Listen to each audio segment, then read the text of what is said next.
কোন ধর্মগ্রন্থের আবির্ভাব কোন শব্দের মাধ্যমে হয় নাই, কোন শব্দের মাধ্যমে হয় নাই, কোন শব্দের মাধ্যমে হয় নাই। একমাত্র আল কোরআন, যে কোরআনের আবির্ভাব, মুসলমানদের ধর্মগ্রন্থ আল কোরআন, যে কোরআনের আবির্ভাব হয়েছে কোন শব্দের মাধ্যমে। বলেন সুবহানাল্লাহ। কোন শব্দের মাধ্যমে? আল্লাহ রাব্বুল আলামিন বলছেন ইকরা বিসমি রাব্বিকাল্লাযী খালাক খালাকাল ইনসানা মিন আলাক ইকরা ওয়া রাব্বুকাল আকরামুল্লাযী আল্লামা বিল কলম। এখানে যে ইকরা, এই ইকরা শব্দের অর্থ কি? ইকরা শব্দের অর্থ হচ্ছে পড়া, পড়ো। এই কোরআনের আবির্ভাব হয়েছে যখন নাযিল হয়েছিল গারে হিরার মধ্যে, সর্বপ্রথম 5 আয়াত নাযিল হয়েছিল। এর মধ্যে শুরুয়াত শব্দটাই ছিল ইকরা, অর্থাৎ পড়ো, পড়ো, পড়ো, পড়ো। আল্লাহ আলহামদুলিল্লাহ নাহমাদুহু ওয়া নাস্তাঈনুহু ওয়া নাস্তাগফিরুহু ওয়া নু'মিনু বিহি ওয়া নাতাওয়াক্কালু আলাইহি ওয়া ونعوذ بالله من شرور أنفسنا ومن سيئات أعمالنا من يهده الله فلا مضل له ومن يضلله فلا هادي له وأشهد أن لا إله إلا الله وأشهد أن محمدا عبده ورسوله أرسله بالحق بشيرا ونذيرا وداعيا إلى الله بإذنه وسراجا وقمرا منيرا. أما بعد فقد قال الله تبارك وتعالى في كلامه المجيد وفي فرقانه الحميد. أعوذ بالله من الشيطان الرجيم. بسم الله الرحمن الرحيم. اقرأ باسم ربك الذي خلق خلق الإنسان من علق اقرأ وربك الأكرم الذي علم بالقلم. وقال الله تعالى إن الذين قالوا ربنا الله ثم استقاموا تتنزل عليهم الملائكة ألا تخافوا ولا تحزنوا وأبشروا بالجنة التي كنتم توعدون. وقال الله تعالى إن الله وملائكته يصلون على النبي يا أيها الذين آمنوا صلوا عليه وسلموا تسليما. اللهم صل على محمد وعلى آل محمد كما صليت على إبراهيم وعلى آل إبراهيم إنك حميد مجيد. اللهم بارك على محمد وعلى آل محمد كما باركت على إبراهيم وعلى آل إبراهيم إنك حميد مجيد أستغفر الله إن الله غفور رحيم أستغفر الله إن الله غفور رحيم أستغفر الله إن الله غفور رحيم لا إله إلا الله محمد رسول الله لا إله إلا الله محمد رسول الله لا إله محمد رسول الله اللهم آمين ربنا ظلمنا أنفسنا وإن لم تغفر لنا وترحمنا لنكونن من الخاسرين ربنا لا تزغ قلوبنا بعد إذ هديتنا وهب لنا من لدنك رحمة إنك أنت الوهاب يا أرحم الراحمين আল্লাহ মাদ্রাসা আল ইসলাহের আল্লাহ ওয়াজের প্যান্ডেলের মধ্যে বসে জোনাকটেক বান্দাদেরকে নিয়ে রব্বুল আলামিন মুসলিম মানুষ ভিখারির বেশে রহমান আপনি মাহবুদের দরবারে হাত জোড় করলাম আমাদের আজকের এই মাহফিলকে আপনি মাওলা শুধু কবুল মঞ্জুর ফরমাও আল্লাহ সুনা নবীর রওজা মুবারকে আমাদের এই মাহফিলের সবইটুকু আপনি পৌঁছে দাও না জানি কেমন যেন মনের মধ্যে বড় কষ্ট লাগতেছে আল্লাহ রব্বুল আলামিন দীর্ঘদিন থেকে কত পরিশ্রম করে তোমার বান্দার এত সুন্দর জলসার আয়োজন করলে মাদ্রাসার বাচ্চা থেকে শুরু করে মাদ্রাসার আসাতিদায়ে কেরামগণ দীর্ঘদিন থেকে কৌতূহল ছিলেন আমাদের মাদ্রাসার জলসা আগামী 24 জানুয়ারি মাওলানা পাক সমস্ত দিন থেকে ছোট্ট ছোট্ট বাচ্চারা কত কৌতূহল ছিল আমাদের মাদ্রাসার জলসার মধ্যে এলাকার মানুষ আসবে বিভিন্ন জায়গা থেকে লোক আসবে এলাকার মানুষজনের জন্য এলাকার স্বজনদের জন্য এই ছোট্ট ছোট্ট বাচ্চারা কত আয়োজন করেছে মাওলানা পাক আল্লাহ রাব্বুল আলামিন দয়া করে তাদের আশা তুমি নিরাশা করিও না মেহেরবানি করে আল্লাহ দয়া করে মাওলানা পাক তাদের এই মাহফিলের পূর্ণাঙ্গ সাকসেস রূপ আপনি দান করিও মাওলানা পাক যিনারা দীর্ঘদিন থেকে পরিশ্রম করে এত সুন্দর জলসার আয়োজন করেছেন আল্লাহ তাআলা এদের এই মেহনতকে দানকে আপনি কবুল মঞ্জুর ফরমাও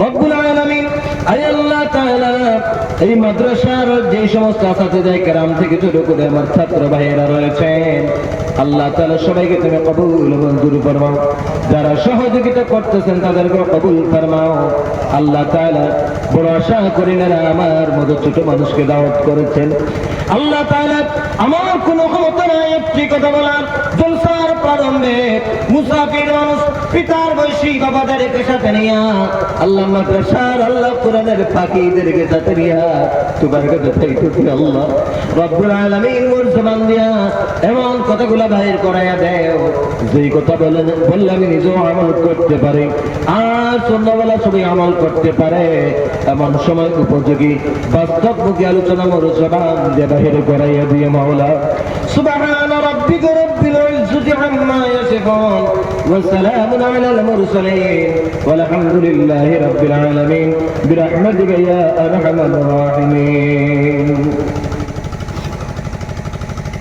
উপস্থিত ঐতিহ্যবাহী ইসলামিক শিক্ষা প্রতিষ্ঠান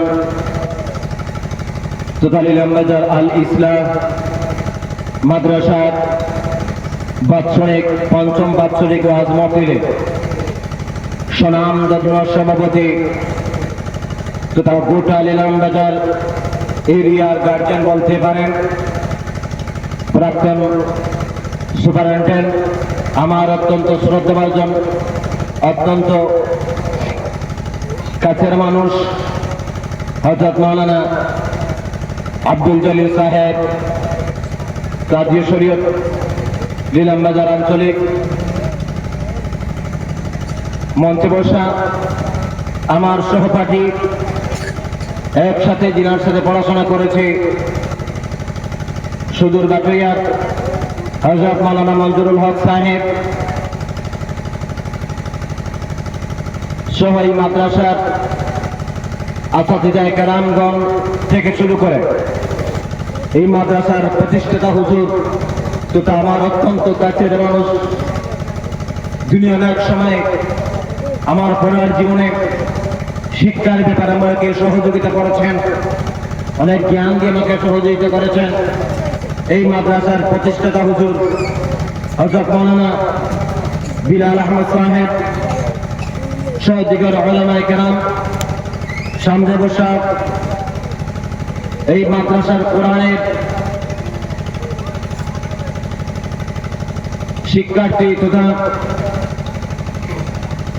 মাদ্রাসার ছাত্র ভাইয়েরা, সামনে বসা পিতার বয়সী বয়োজ্যেষ্ঠ ব্যক্তিবর্গ, সমবয়সী যুবক বন্ধুরা, মাইকের আওয়াজ যতদূর পর্যন্ত যাইতেছে এলাকার বিভিন্ন ঘর থেকে কান পেতে শুনতে থাকা এলাকার স্নেহশীলা সরল মনা আমার মা বোনেরা, ইদানিং কালে আপনারা বরিষ্ঠ উলামায়ে কেরামের কণ্ঠে কোরআন ও হাদিসের আলোকে দ্বীনের কথা শুনেছেন।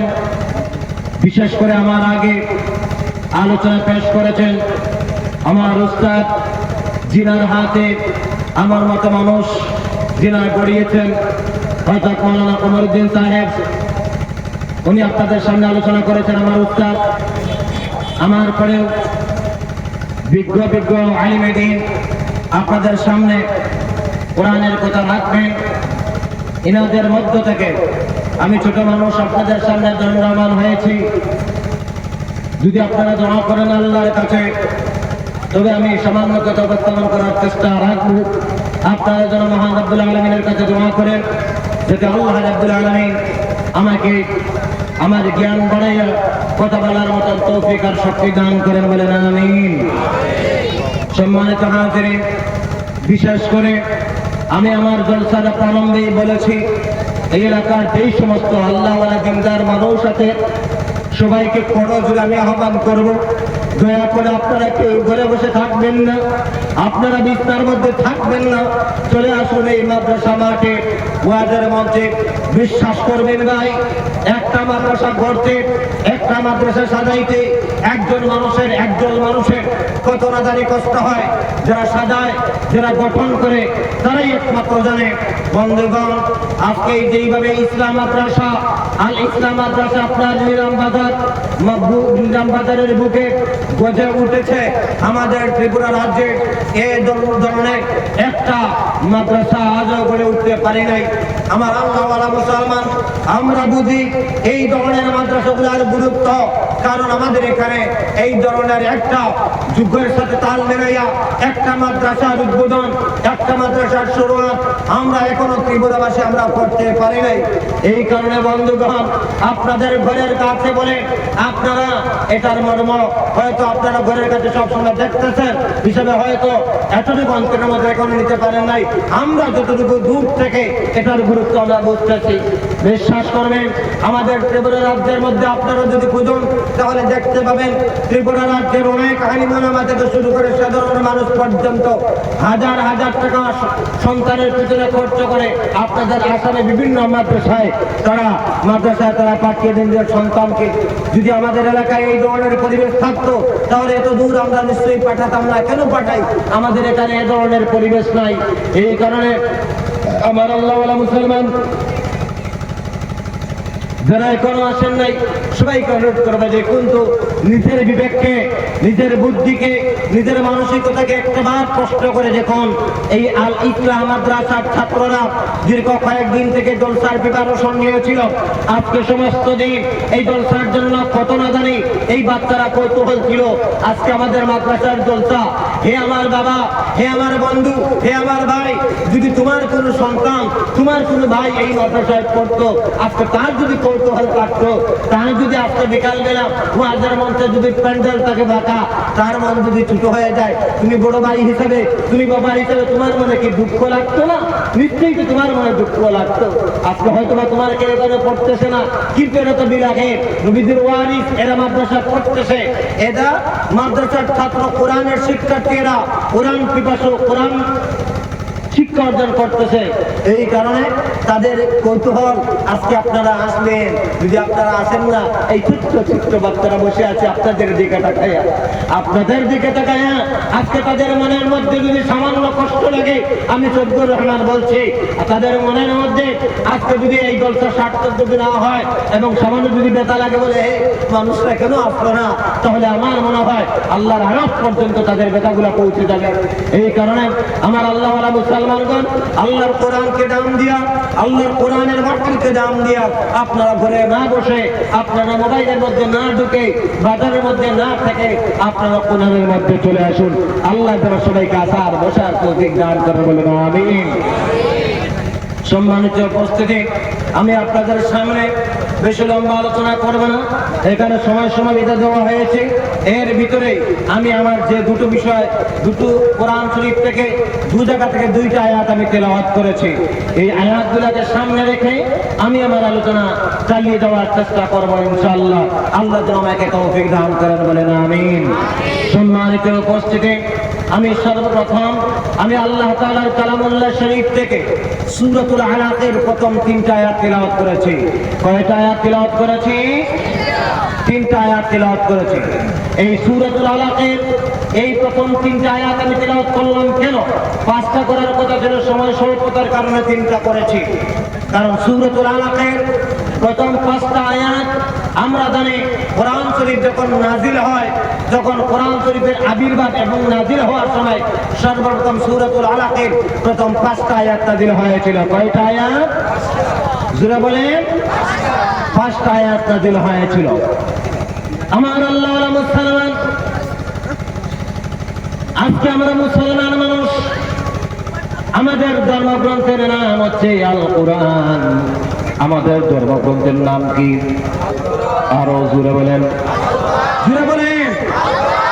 সবাই মনে করবো, মাইকে যারা শুনতেছে ঘর থেকে মনে করবো মনে হয় ত্রিপুরা সবগুলোর মতো একা একা আলোচনা করতেছে, মনে হয় কেন লোক নাই। মাশাআল্লাহ, এখানে প্রথমে ছিল না, কিন্তু অর্ধেক প্যান্ডেল ভর্তি হয়ে গেছে। সবাই জোরে বলেন, আমাদের ধর্মগ্রন্থের নাম কি? আল কোরআন। এই আল কোরআন আমাদের মুসলমানদের ধর্মগ্রন্থের নাম। এই দুনিয়ার জমিনে মুসলমান যেমন একটা ধর্ম রয়েছে ইসলাম, ইসলাম ছাড়া অন্য ধর্ম পৃথিবীর জমিনে আছে না নাই? জোরে বলেন, আছে না নাই? যেমন হিন্দু আছে, খ্রিস্টান আছে, বুদ্ধ আছে, জৈন আছে, ইসাই আছে, নাসাই আছে, বিভিন্ন ধর্ম দুনিয়ার জমিনে আছে না নাই? ধর্ম আছে, যেমন ধর্ম আছে তেমন ধর্মগ্রন্থ আছে না নাই? যেমন ধর্ম আছে তেমন ধর্মগ্রন্থ আছে। ত্রিপিটক আছে, রামায়ণ আছে, মহাভারত আছে, বাইবেল আছে, বিভিন্ন ধর্মগ্রন্থ আছে। সম্মানিত নিলামবাজার অঞ্চলের মানুষ জানলে খুশি হবেন, এই দুনিয়াতে যতগুলা ধর্মগ্রন্থ দুনিয়াতে রয়েছে, কোন ধর্মগ্রন্থের আবির্ভাব, কোন ধর্মগ্রন্থের আবির্ভাব পৃথিবীর জমিনে বড় শব্দের মাধ্যমে হয় নাই, ইকরা শব্দের মাধ্যমে হয় নাই। একমাত্র আল কোরআনের আবির্ভাব দুনিয়ার জমিন হয়েছে বড় শব্দের মাধ্যমে। বলুন সুবহানাল্লাহ। কথা বুঝতে পেরেছেন? এই দুনিয়াতে কোরআনুল কারীম ছাড়া, মুসলমানদের ধর্মীয় কিতাব ছাড়া অন্যান্য ধর্মের অনেক গ্রন্থ পৃথিবীর জমিনে আমরা দেখতে পাই।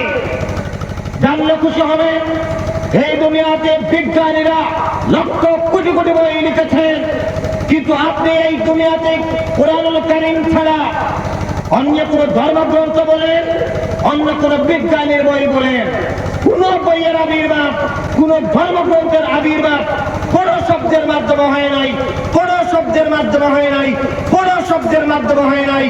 একমাত্র আল কোরআন, যে কোরআনের আবির্ভাব, মুসলমানদের ধর্মগ্রন্থ আল কোরআন, যে কোরআনের আবির্ভাব হয়েছে কোন শব্দের মাধ্যমে। বলেন সুবহানাল্লাহ। কোন শব্দের মাধ্যমে? আল্লাহ রাব্বুল আলামিন বলছেন, ইকরা বিসমি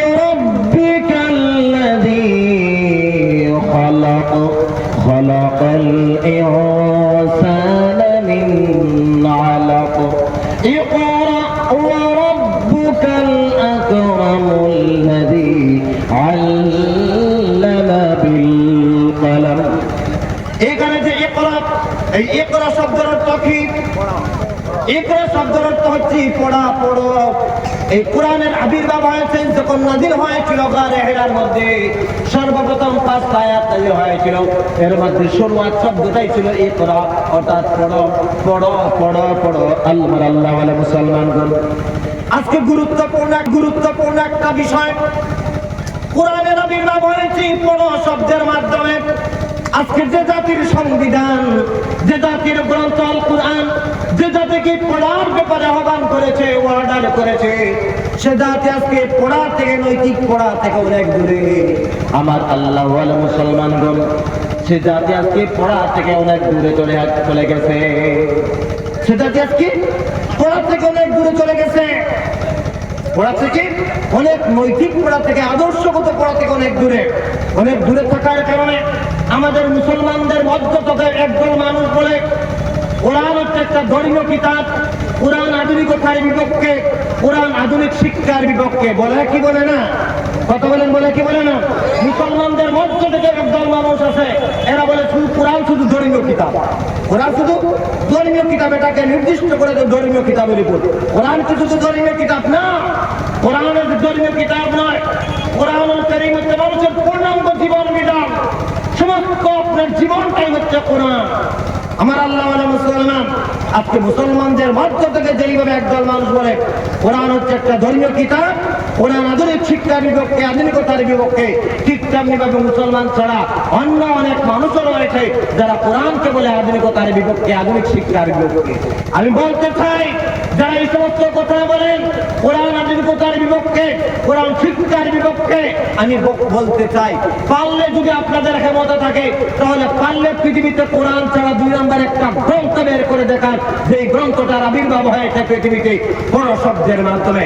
আপনার লাইফ শেষ হয়ে যাবে, পৃথিবী শেষ হয়ে যাবে, কিন্তু আপনার বড় শব্দের মাধ্যমে একটা গ্রন্থের আবির্ভাব হয়েছে, এমন একটা গ্রন্থ পৃথিবীতে আপনি বের করে দেখাতে পারবেন না, পারবেন না, পারবেন না। বলেন সুবহানাল্লাহ, অনেক জোরে বলেন সুবহানাল্লাহ। আমার আল্লাহ ওয়ালা মুসলমান, একমাত্র কোরআনে আপনাকে আহ্বান করে, আপনি যদি আত্মার হতে চান, একমাত্র আপনার ধর্মগ্রন্থের মধ্যে কোরআন পাবেন, যে গ্রন্থটা সরাসরি আপনাকে ইকরা শব্দের মাধ্যমে আহ্বান করে তুমি পড়াশোনা করো, ডাক্তার হও। বলেন সুবহানাল্লাহ। হুজুর আমরা পড়তেছি, ইঞ্জিনিয়ার হচ্ছি, এই মুসলমান যেখানে জেনে রাখেন, একমাত্র কোরআনুল কারীম রয়েছে দুনিয়ার জমিনে ধর্মীয় কিতাবের মধ্যে, যেই কিতাবটা আপনাকে পড়ো শব্দের মাধ্যমে আহ্বান করে তুমি পড়াশোনা করো, তুমি ইঞ্জিনিয়ার হও, তুমি ঐতিহাসিক হতে চাও, একমাত্র আল কোরআন রয়েছে পৃথিবীর জমিনে, যে কোরআনটা আপনাকে ইকরা শব্দের মাধ্যমে আহ্বান করে তুমি পড়াশোনা করো, তুমি ইঞ্জিনিয়ার হও, সাহিত্যিক হও। বলো সুবহানাল্লাহ। তোমাকে আহ্বান করে তুমি পড়াশোনা করো, মাওলানা হও, হাফিজ হও, কারি হও। কোরআনুল কারীম তোমাকে আহ্বান করে তুমি পড়াশোনা করো, তুমি যা হতে চাও, তুমি তাই হতে চাও, তুমি পড়াশোনা করো। বলেন সুবহানাল্লাহ। বন্ধুগণ, আল্লাহ ওয়ালা মুসলমান, ভালো করে কতগুলো বোঝার চেষ্টা করুন। যদি একটা খেয়াল না করেন তাহলে কি বলতেছি বলবেন, আবুল তাবুল বলতেছেন। কোরআনুল কারীম শুধুমাত্র দুনিয়ার জমিনে যে কিতাবটা আপনাকে শিক্ষার ব্যাপারে আহ্বান করে তুমি পড়াশোনা করো, ডাক্তার হতে চাও, ইকরা শব্দের মাধ্যমে তোমাকে আহ্বান করে তুমি পড়ো, তুমি ডাক্তার হও। ইঞ্জিনিয়ার হতে চাও, তোমাকে ইকরা শব্দের মাধ্যমে, একমাত্র ধর্মীয় কিতাব কোরআন, তোমাকে ইকরা শব্দের মাধ্যমে আহ্বান করে তুমি ইঞ্জিনিয়ার হও, পড়াশোনা করো, ইঞ্জিনিয়ার হও। মাস্টার হতে চাও, ইকরা শব্দের মাধ্যমে তোমাকে আহ্বান করে পড়াশোনা করো, তুমি মাস্টার হও। তুমি সাহিত্যিক হতে চাও, তোমাকে তোমার কোরআন আহ্বান করে পড়াশোনা করো, তুমি কি করো, সাহিত্যিক হও। ঐতিহাসিক হতে চাও, তোমাকে তোমার কোরআনে অর্ডার করে, আদেশ করে পড়ো, তুমি ঐতিহাসিক হও। তুমি মৌলানা হতে চাও, তোমার কোরআন তোমাকে আহ্বান করে তুমি পড়াশোনা করো, তুমি মৌলানা হও।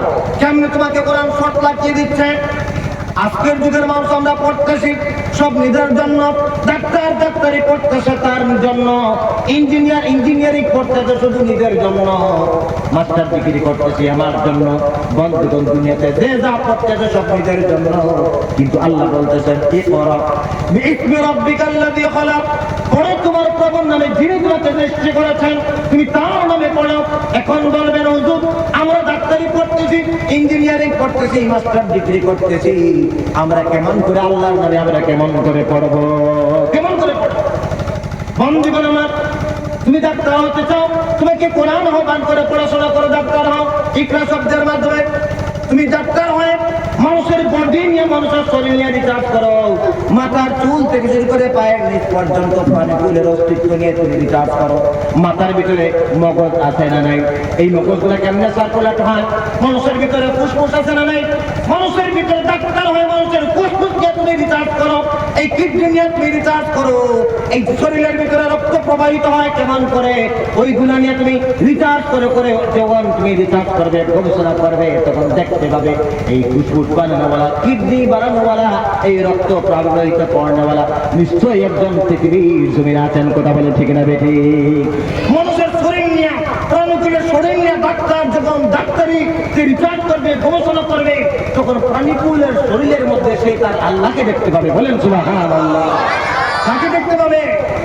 তার আল্লাহকে, স্রষ্টাকে দেখতে পাবে। এবং এই প্রাণীকুল যিনি তৈরি করেছেন একজন আছে না নাই? আপনার কোন ক্ষমতা আছে একজন মানুষ বানানো? এই পৃথিবীর বড় থেকে বড় বিজ্ঞানী থেকে শুরু করে ক্ষমতাধর থেকে ক্ষমতাধর রাষ্ট্র নেতা, কারোর বাবার ক্ষমতা নেই একজন মানুষ পৃথিবী দেবে আপনার একটা বানায় দেখাইবে। পারবে? কোন পণ্ডিত পারবে, কোন মৌলানা পারবে? কেউ পারবে? কেউ পারবে না। এই কারণে তুমি ডাক্তার হয় মানুষের প্রাণীকুলের অস্তিত্ব নিয়ে রিসার্চ করে করে তুমি তোমার আল্লাহকে তুমি অবশ্যই তাদের মধ্যে খুঁজে পাবে। বলে সুবহানাল্লাহ। তুমি ইঞ্জিনিয়ার, হুজুর আমি ইঞ্জিনিয়ার হচ্ছি, আমি আল্লাহর জন্য কিভাবে কেমন করে পড়বো? তোমাকে তোমার কোরআন আহ্বান করে তুমি পড়াশোনা করো, ইঞ্জিনিয়ার হও। ইঞ্জিনিয়ার হয়ে তুমি কি করো? আল্লাহর সৃষ্টি নিয়ে তুমি রিসার্চ করো। আল্লাহর সৃষ্টি নিয়ে রিসার্চ করলে তুমি তোমার আল্লাহকে সৃষ্টির মধ্যে খুঁজে পাবে। কেমন করে? এই যে আজকে প্যান্ডেলটা তৈরি করা হয় কি হয় নাই? প্যান্ডেল তৈরি করা হয়েছে, এই যে তাবুটা লাগানোর জন্য তাকায় দেখেন কতগুলো বাঁশ লাগানো হয়েছে, কতগুলো খুঁটি লাগানো আছে। আছে না নাই? জুড়ে বলেন আছে না নাই? অনেকগুলা খুঁটি দিয়া সাধারণ একটা পলিথিনের তেরপাল মাথায় উপরে দেওয়ার জন্য অনেকগুলা খুঁটি লাগানো হয়েছে। কিন্তু আল্লাহ রাব্বুল আলামিন তিনি এমন এক স্রষ্টা, এমন এক সৃষ্টি উনি করেছেন, সে স্রষ্টা আসমান তৈরি করলেন, মাথার উপরে আকাশমান আছে না নাই? জুড়ে বলেন আছে না নাই? কয়টা আসমান আছে? 7টা আসমান আছে। আমার আল্লাহ ওয়ালা মুসলমানগণ, ওই আল্লাহ রাব্বুল আলামিন আসমান তৈরি করলেন, কিন্তু ওই আসমানের জন্য কোনো খুঁটি দিলেন? খুঁটি আছে নাকি? খুঁটি আছে নাকি? খুঁটি বিহীন আসমানকে তৈরি করলেন। এই যে সূর্য তৈরি করলেন, চন্দ্র তৈরি করলেন, প্রতিদিন সে তার কক্ষপথে ঘুরতেছে। আল্লাহর সৃষ্টি সম্পর্কে ইঞ্জিনিয়ার হয়ে তুমি যদি রিসার্চ করো, গবেষণা করো, তখন আল্লাহর সৃষ্টির মধ্যে তুমি তোমার স্রষ্টাকে খুঁজে পাবে। বলেন সুবহানাল্লাহ। তুমি আজকে কি করতে চাও? ঐতিহাসিক হতে চাও পড়াশোনা করে? ঐতিহাসিক হোক, ইতিহাস তুমি জানো, ইতিহাস জানলে ইতিহাসের মধ্যে তুমি তোমার আল্লাহকে দেখতে পাবে। কেমন করে বর্ণনা দেখুন, হযরত আদম আলাইহিস সালামের যুগ থেকে বিশ্ব নবী পর্যন্ত দেখতে পাই যারা নাকি আল্লাহর দ্বীনের ছায়াতলে এসেছিল। নবী রাসূলদের কথা শুনে যারা দ্বীন মতো চলেছিল, এরা দুনিয়াতেও এরা সাকসেস হয়, আখিরাতেও তারা সাকসেস হয়।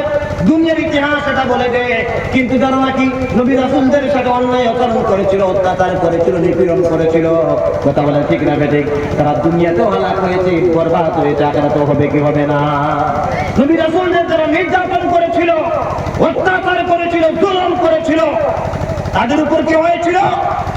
সেই যুগ ইতিহাস, পৃথিবীর ইতিহাস বলে দেয় তাদেরকে আল্লাহ ছাড়েন নাই, তাদেরকে আল্লাহ ছাড়েন নাই। বড় বড় পাওয়ারফুল নেতা ছিল ফেরাউন, সাদ্দাত, কারুন, নমরুদ। পাওয়ারফুল নেতা থাকার পরেও ক্ষমতা তাদের ছিল কি ছিল না? ক্ষমতা ছিল, টাকা ছিল, ধন ছিল, পাওয়ার ছিল। কিন্তু এরপর নবী রাসূলদের উপর আক্রমণ করেছিল, অত্যাচার করেছিল। আল্লাহ ছেড়ে দিয়েছেন কি? আল্লাহ ছেড়ে দেন না। আল্লাহ ছেড়ে দেন নাই, ধ্বংস করেছে। পাওয়ার তাকে বাঁচাতে পারে নাই, ক্ষমতা তাকে বাঁচাতে পারে নাই। নবী রাসূলুল্লাহ সহ্য করেছেন, আর আজও তাদের ওয়ারিসগণ সহ্য করে যাচ্ছে। কথা বলে ঠিক না বেটি? এই পৃথিবীতে বর্তমান ইদানিং কালে কত ধরনের কত কিছু ঘটতেছে। মুসলমানদের ইসলামদের নাম শুনলেই একদল মানুষ করে ঘৃণার চোখে দেখে। কথা বলে ঠিক না বেটি? বিভিন্ন ধরনের অপবাদ আমাদের উপরে চলে আসে বন্ধুগণ। আমরা সেই অপবাদ গুলা মাথা বুঝে সহ্য করে চলি। এটা আমরা কেন চলি? আমাদের উলিয়া থেকে শুরু করে নবী রাসূলদের অভ্যাস ছিল, তারা সহ্য করতেন, সবর করেছিলেন। আর সবরের ফল এই নয় যে আল্লাহ এর বদলা নেবেন না। অবশ্যই আল্লাহ একদিন না একদিন এর বদলা নেবেন কি নেবেন না? বন্ধুগণ, আজকে এই পৃথিবীর জমিনে অনেক কিছু ঘটতেছে। বিশ্বাস করবেন, সমস্ত পৃথিবীর মুসলমানদের কলিজার মধ্যে দাউ দাউ করে কান্না ধরতেছে, কিন্তু করার কিছু নাই। আমরা ইন্নাল্লাহ মা'আস সাবিরিন, কথা বলে ঠিক না বেটে? ইন্নাল্লাহ মা'আস সাবিরিন, দাউ দাউ করে ধরছি। মানুষ যখন হাত তুলে দোয়া করার জন্য জোর করে কান্না বেরিয়ে যায়। কথা বলেন ঠিক না বেঠে? বন্ধুগণ আমার, এরপরও আমাদের মতো আল্লাহওয়ালা মানুষ আমরা সবাই ধৈর্য রাখি। কেন? এটা আমাদের সাহাবাদের অভ্যাস, নবী রাসূলদের অভ্যাস। ইন্নাল্লাহা মা'আস সাবিরিন, আমরা আল্লাহ রাব্বুল আলামিন সবর করেছে, আমরা সবর করি। কথা বলেন ঠিক না বেঠে? এই কারণে বন্ধুগণ, তুমি যদি ঐতিহাসিক হতে চাও, তোমার কোরআন তোমাকে বড় শব্দের মাধ্যমে আহ্বান করে তুমি ঐতিহাসিক হও। ঐতিহাসিক হয়ে পৃথিবীর ইতিহাস ঘটায় তুমি তোমার আল্লাহকে অবশ্যই পৃথিবীর ইতিহাসের মধ্যে দেখতে পাবে। তুমি যদি কি করতে চাও, তুমি যদি আপনার কেউ সাহিত্যিক করতে চাও, তুমি পড়াশোনা করো, তুমি সাহিত্যিক হও। সাহিত্যিক হয় তুমি আল্লাহর অস্তিত্ব সম্পর্কে রিসার্চ করো, কোরআন তুমি রিসার্চ করো। আল্লাহর কোরআনের সাহিত্যের এত লালনতা রয়েছে, লাবণ্যতা রয়েছে, লালিত্য রয়েছে। দুনিয়ার কোন সাহিত্যের মধ্যে এই লালিত্য মানে আপনার লাবণ্যতা পাবেন না। বন্ধুগণ আমার, জেনারেল একটা বই খুলেন, একটা পাঠ পড়ে যান, একটা আপনার কাব্য পড়েন, এত সুন্দর পঙ্ক্তির মিল, আয়াতের মিল পাবেন না। জেনারেল একটা বই পড়লে এত সুন্দর গল্প কোন জেনারেল বইয়ের মধ্যে পাবেন না। এত সুন্দর আপনার ঘটনাবলী কোন সুন্দর বইয়ের মধ্যে পাবেন না। এই যে পঙ্ক্তির একটা পঙ্ক্তির আর একটা পঙ্ক্তির সাথে মিল কোন বইয়ের মধ্যে পাবেন না। কিন্তু যদি আল্লাহর কোরআন যদি আপনি একটা খোলেন আর যদি তেলাওয়াত করেন, ওয়াশ-শামসি ওয়া দুহাহা ওয়াল কমারি ইযা তালাহা ওয়ান নাহারি ইযা দাল্লাহা, শেষের দিকে শুধু হারাহা, এক আয়াতের সাথে আর এক আয়াতের তাল আছে না নাই? অন্য জায়গায় যদি তেলাওয়াত করেন, আর-রাহমান আল্লামাল কুরআন খালাকাল ইনসান আল্লামাহুল বায়ান, এক আয়াতের সাথে আর এক আয়াতের মিল আছে না নাই? আছে না নাই? বন্ধুগণ আমার, পৃথিবীর সমস্ত ঐতিহাসিক আপনার সাহিত্যিক ফেল করবে আল্লাহর কোরআনের মতন 2 নম্বর একটা কিতাব পৃথিবীর জমিনে বের করে দেখাতে পারবেন না। তুমি সাহিত্যিক হয়ে আল্লাহর কোরআন কি তুমি রিসার্চ করো, আল্লাহর কোরআন যদি তুমি রিসার্চ করো সাহিত্যিক হয়ে, তোমার সাহিত্যের মধ্যে তুমি তোমার আল্লাহকে তখন অবশ্যই দেখতে পাবে। বন্ধুগণ আমার, এই কারণে আল্লাহর কোরআন পড়ার কথা বলে, কিন্তু দুঃখের বিষয় হচ্ছে আজকে যে জাতির সংবিধান, যে জাতির ধর্মীয় কিতাব, যে জাতিকে পড়ার জন্য আদেশ করেছে, অর্ডার করেছে, সেই জাতি আজকে পড়া থেকে অনেক দূরে। সেই জাতি আজকে পড়া থেকে অনেক দূরে। বলে বুঝবেন, হুজুর কইলা শহরের মধ্যে আপনি জানেন না, আমরা মাস্টার ডিগ্রি করতেছি, ইঞ্জিনিয়ারিং করতেছি, সব কিছু করতেছি। আরে ভাই, করতেছেন তো নিজের জন্য। আমি কোন পড়ার কথা বলছি? আদর্শগত পড়া, নৈতিক পড়া। আদর্শগত পড়া, নৈতিক পড়া। বলবেন হুজুর এই আদর্শগত পড়া কি আর নৈতিক পড়া? এখন এটা বুঝতে হলে আমাকে বলতে হবে কোন কথা। এই পড়ার সাথে শিক্ষার সম্পর্ক আছে না নাই? পড়ার সাথে শিক্ষার সম্পর্ক আছে। এই শিক্ষা হলো 2 প্রকার। শিক্ষা হলো কয় প্রকার? 2 প্রকার। একটা হচ্ছে দ্বীনি শিক্ষা আর একটা হচ্ছে দুনিয়াবী শিক্ষা। একটা হচ্ছে কি শিক্ষা? জুড়ে বলেন। আর একটা দুনিয়াবী শিক্ষা।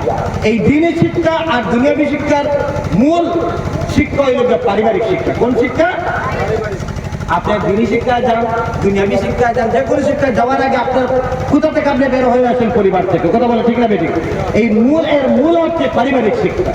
বন্ধুগণ আমার, আজকে শুধু করে যদি পারিবারিক শিক্ষার ব্যাপারে আজকে আমাদের সমাজগুলা পারিবারিক শিক্ষার ব্যাপারে সবচেয়ে বেশি দূষিত হয়ে গেছে দুনিয়ার আধুনিকতার ছোঁয়ায় পড়ে। দুনিয়ার আধুনিকতার ছোঁয়ায় পড়ে আমাদের পারিবারিক শিক্ষাগুলো আজকে নষ্ট হয়ে গেছে। কেমন করে?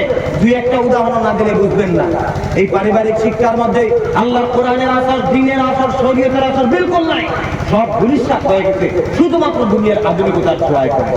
বন্ধুগণ আমার, আজকে ঘুম থেকে উঠে একটা বাবা একটা মা তার বাচ্চার সামনে, তার সন্তানের সামনে ঘুম থেকে উঠে দোয়া পড়ার কথা ছিল। কথা বলেন ঠিক না বেঠিক? ঘুম থেকে উঠে দোয়া পড়ার কথা ছিল, তাসবিহ তাহলিল ওইগুলো করার কথা ছিল, নামাজ পড়ার কথা ছিল। কথা বলেন ঠিক না বেঠিক? কিন্তু আজকের যুগের ডিজিটাল যুগের মা বাপ কি করে? আমার দিকে খেয়াল করেন, আমার কথাগুলো বুঝতে কি কোনো অসুবিধা হইতেছে? তাহলে ওদিকে খেয়াল করেন।